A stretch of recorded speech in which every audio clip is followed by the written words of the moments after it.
While many of Marvel's classic characters have grand and fascinating mythologies behind them, there is perhaps no better one than Thor. Spanning centuries, galaxies, and dimensions, the characters that are part of the Thor mythos are so malleable that some of Marvel's greatest creators have had career-defining runs with that universe.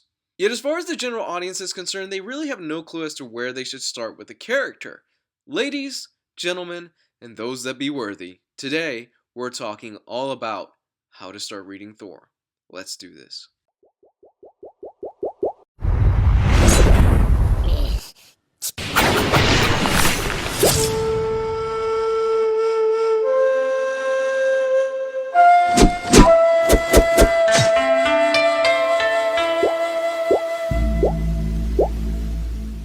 Right off the bat, we're going to start off with what is perhaps my favorite run on the character, Jason Aaron's Thor run. Now for clarity's sake, we're not going to be focusing on the female Thor run. There's nothing wrong with that run necessarily, I just don't think it's as strong as the God Butcher and the God of Thunder arcs that came before it. Back when the Marvel Now launch started, Jason Aaron was tasked with creating a Thor story that was accessible yet grand in scale. The end result was a thing of beauty. Centering on 3 different points in Thor's life, we see the mighty God of Thunder do battle with a new being called the God Butcher. The God Butcher has been slowly crossing time and space in an attempt to kill every single god. It takes a combined might of all 3 Thors from different time periods to go against this mighty titan. Without ruining anything else, I will say that the end result for this run left me pumping my fist, and when the book was first coming out, this was the first thing that I read month in and month out. As a side note, if Aaron's superb writing isn't enough to get you excited, then Esad Ribic's art will surely do the trick. Ribic was born to do Thor, and he pencils the vast majority of the book like if it was something out of a heavy metal magazine. It's beautiful, guys. It's seriously beautiful, and you see why he was given the penciling job of Secret Wars after this was done. I will say that if this run had a weak point, it's around the 3rd arc when Aaron basically had to write a Malekith tie-in story because at the time Thor the Dark World was coming out and the whole arc just kind of feels shoehorned in. Aaron recovers though and delivers a stellar conclusion to his Marvel Now story that many fans regard as a modern day classic. While it's true that Aaron's run is stellar, it would not be anywhere near as great as it is without the legendary writer and artist Walter Simonson. Walter Simonson took at the time what was considered a somewhat goofy character and expanded the Thor universe tenfold. All the stuff that you love about the Thor universe, that was because of Simonson. The fact that he travels space, the fact that he goes into different dimensions, that was Simonson. Not only that, but Simonson gave us the awesome character of Beta Ray Bill, a cyborg space horse that has the ability to lift Thor's hammer, something that at the time no one had seen before in the comics. Furthermore, while Aaron's run may have perfectly used space and interdimensional travel, it was Simonson that not only established these concepts, but perfected them. What I truly love about Simonson's run is that despite the fact that it was written in the early 80s, it still holds up just as well today.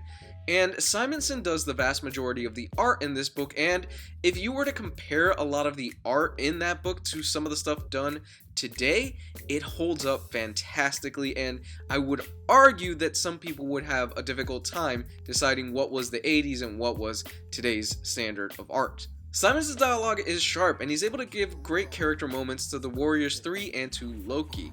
He really leaves no stone unturned, and if you don't like Frog Thor, there might be something wrong with you. Believe it or not, there was actually a period in Marvel's history where Thor wasn't around for a while.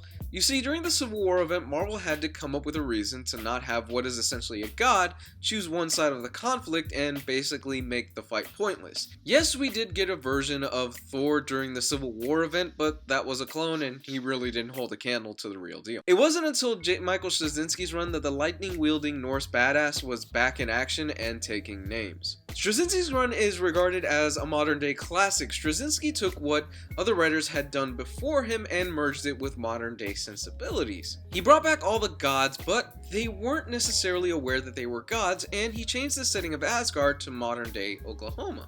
Furthermore, Thor purists were elated to find out that Straczynski brought back Thor's alternate persona of Donald Blake, something that was taken out of continuity by Walter Simonson. While Straczynski never really does anything with this concept, it's still a nice little touch. If there's one downside to this run, it's that I felt the pacing at the beginning was a bit of a slog. However, once it gets going, it's a joy to be had. Fair warning though, Straczynski never really got to finish his run, so you'll need the Ultimate Collection written by Karen Gillan to see how Gillan ties up all those loose ends. While Gillan's run is okay, I'm not necessarily the biggest fan of it, and it's more of a necessity to see how all the loose ends that Straczynski left hanging were wrapped up. The next book on my list is one that I feel is criminally underrated, and it has also aged like a fine wine. I'm talking about Thor the Mighty Avenger. Thor the Mighty Avenger is an out-of-continuity story that follows the character of Thor across multiple adventures during the first few years of him appearing on Earth. The writing is great, but it's Chris Samnee's art that really steals the show.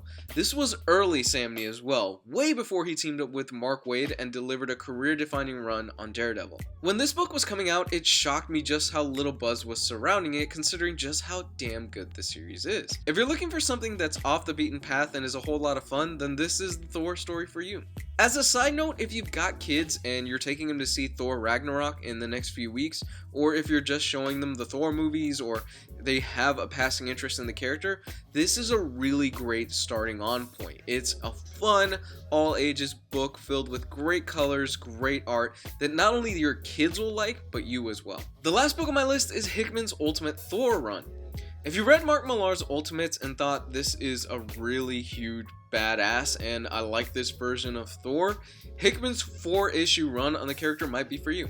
The series works in a way that it's a prequel to the events of Ultimates and shows you just what Thor was up to before he ended up meeting with the rest of the Ultimates. While it's a fun series, it kind of goes off the rails a little bit towards the end when Hickman decides to tie in Loki's betrayal to Nazi Germany and Baron Zemo, and well, Hickman effectively loses his goddamn monkey mind. This was early Hickman as well, and it's interesting to see him workshop some things out here and develop his long-form storytelling style that he would become famous for.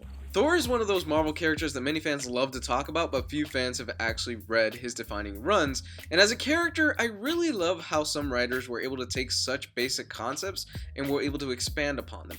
I don't think I've ever read a character where I've seen so many writers take from the past and add tenfold to them, whether it was Jason Aaron taking from Walter Simonson or J. Michael Straczynski taking from previous writers. It's really fascinating to see just how many people built upon what other writers had done. Guys, if this is your first time checking out this channel, check out some of my other videos, check out some of my other how to start reading videos. You can follow me on Facebook, Twitter, and there's always the Patreon down below in the description. If you want, you get exclusive content for as little as $1 a month. As another side note, if you like any of these books, I've got links down below to their Amazon pages. If you follow those links, order those books, I get a cut out of it. It doesn't come out of your wallet, comes out of Amazon's, and it helps this channel. I love you guys. Have a great week. Bye.